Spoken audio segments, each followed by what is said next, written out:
आशिष चिलका यांचे आज मंगळवार दिनांक 19 डिसेंबर रोजी अल्पशा आजाराने निधन झाले आहे।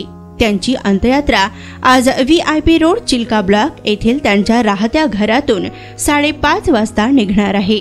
त्यांच्या अचानक जाण्याने त्यांच्या परिसरात हळहळ व्यक्त होत आहे।